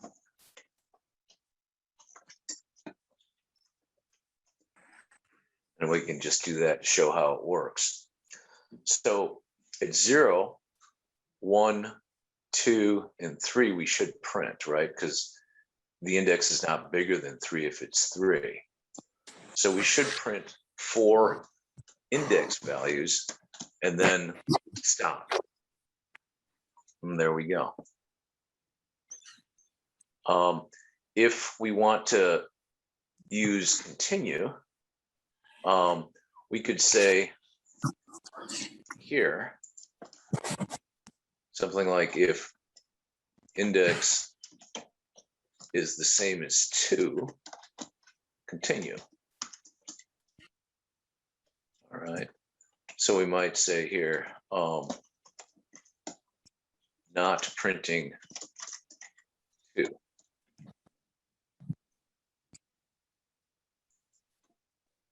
All right, and this will just work as in the for statement. It'll knock execution to the top of the loop immediately without executing anything underneath. Oh, and I might have just made an infinite loop. Yeah, I just screwed that up. Oh, the demonstration effect. All right, what I'm going to do, and this will happen to you, I promise. You can come here to the kernel, and you can say interrupt it. Here you go. And that'll keep the Python interpreter running in the background, right? But it'll just stop what it's doing. It's kind of like hitting Control-C. So let's see what we did wrong. If the index is the same as 2, we'll continue. Yeah, and that's what happened. We got to the point where it hit 2, and we failed to manage the index. Look at that. That's the screw up. So the index never moved past 2. So we just got caught here forever. Everybody see that? So your instructor's a doof. So what we'll do is we'll increment our index here. So even if we're not going to print it, we're going to index it. Now when we run this, it should work as I had originally intended. There we go. So this will show you pretty clearly when you come back to your notes exactly how the continue and break are going to work within the context of a while loop. Okay, and you can nest whiles and fors. We're getting kind of late, so I'll just make a note of this. You can nest while and for statements. In fact, you can mix and match. Okay, now this is important. And when you do, the continue and break work only on the nearest while or for.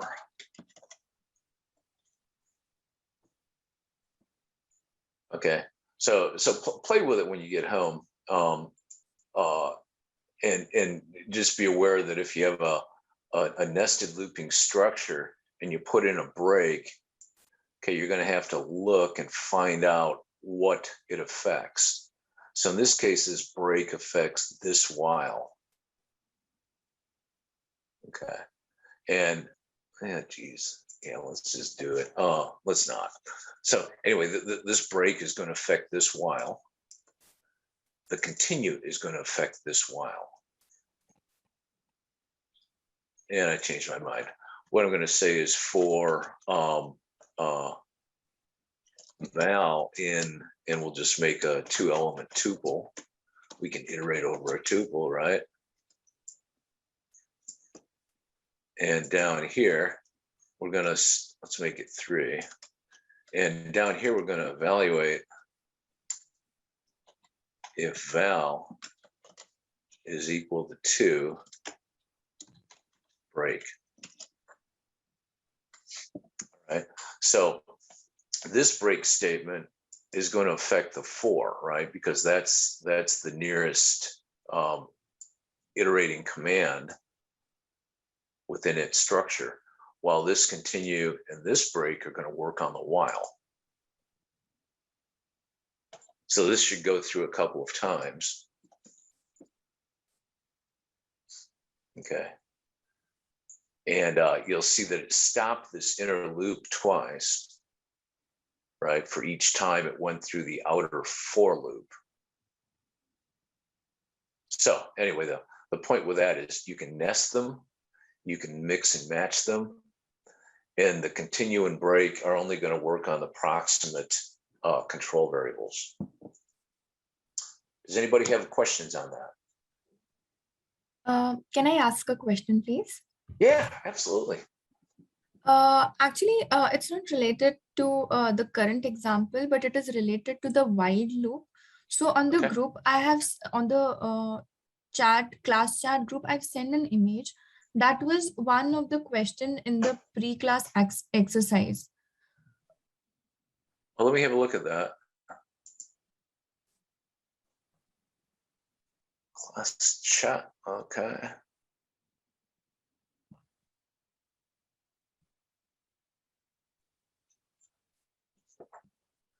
I'm looking at it now. Let's see.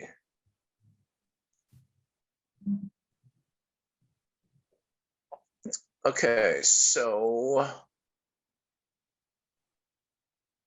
you want to sort the conditions above by the amount of output the code will produce.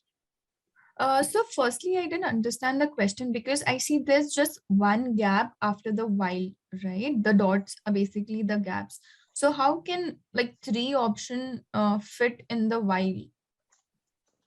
I mean, the question itself was confusing and the answer also. Okay, so the statement from the homework is, while some condition, print A. And before we got into the while statement, we said A is equal to 49.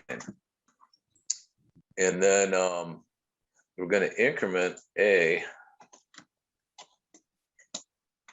by 5, like so.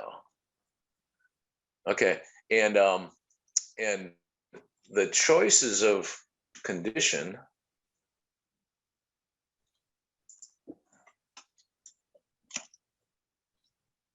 and we'll just put them in a list here. Is A is less than or equal to 62. Okay. Actually, we're putting them in a tuple here. And the other is A modulus 2 is not equal to 0. And the third option is A is bigger than 10. All right. Now, what this question is asking, if I interpret it correct, which choice produces less output? Do we agree that that's the proposition?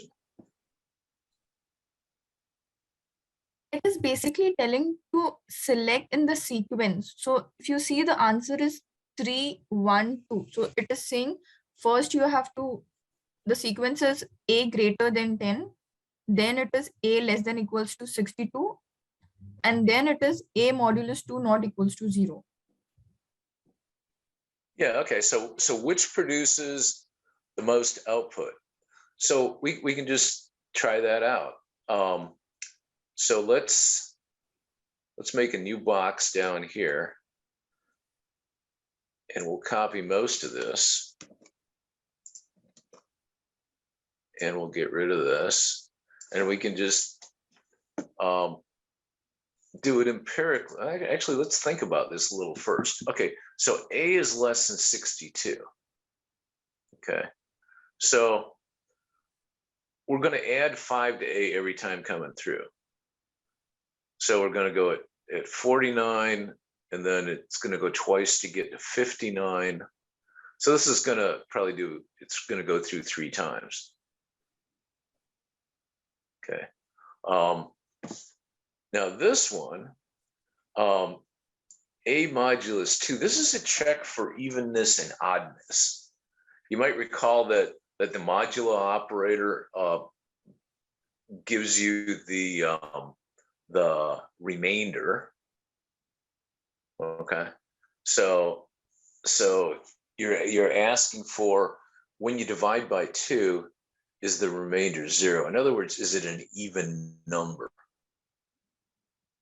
All right, so it's gonna do this loop when A is even. Okay, so we're going to start with an odd number, 49, and we're going to add 5 to it to get to 54. That's an even number. And then we're going to add 5 to it to get to 59. That's an odd number. And then we're going to add 5 to it, and then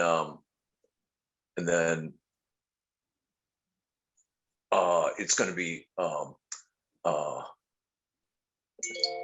let's see, hang on, is that going to keep doing that? Okay, that's going to go forever, isn't it? Yes. Or is it going to stop? Okay, now here's the other one. While A is bigger than 10. Okay, so we're going to add something to it.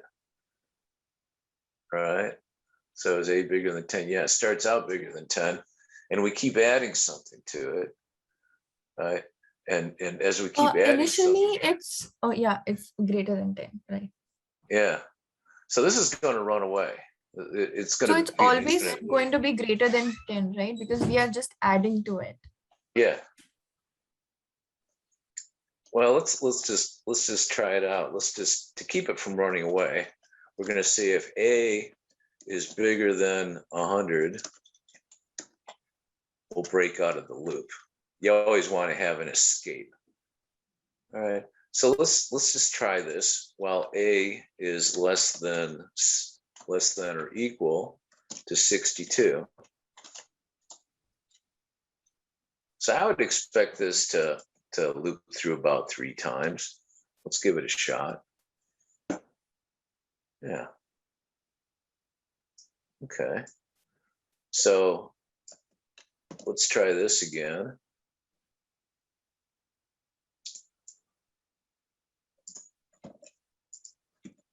Jupyter Notebook cells are cheap. We don't mind burning them, do we? So here, if we say that we're going to check whether the remainder dividing A by 2 isn't 0. So we're going to ask it to do odd numbers. All right, let's see what happens here. Modulo 2. Oh, sorry, less than or equal to 0. Oh, okay. We only did it once. So what happened? We went through 49 divided by 2 is 1. Okay. 1 is not 0, so we went through. And we added 5 to it. And then we asked it again. So we said 54. If we take the remainder of 54 divided by 2 and it's 0, then we're done. Oh, okay. So one bad condition killed our loop. Because the second time through, we were evaluating 54. And 54 divided by 2. And if we want to take the modulus of that, there is no remainder. Okay. So we're asking, we're saying loop until this isn't the case. So this kills the loop.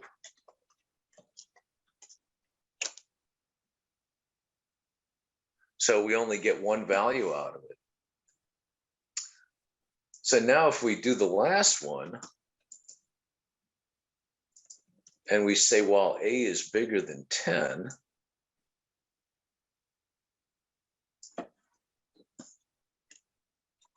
I'm going to comment this so it's still syntactically correct. So we want to say A is bigger than 10.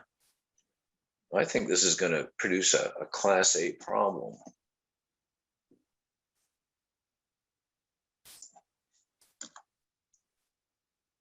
Do we have that right? Yeah, while A is bigger than 10. Yeah, this is going to keep looping forever because it starts out valid. It starts out evaluating to be true.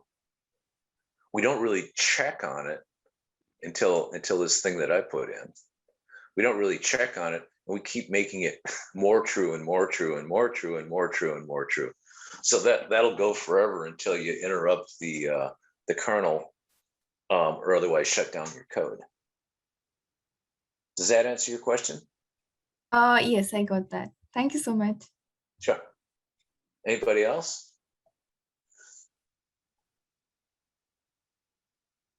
You sure? Going once, going twice. All right.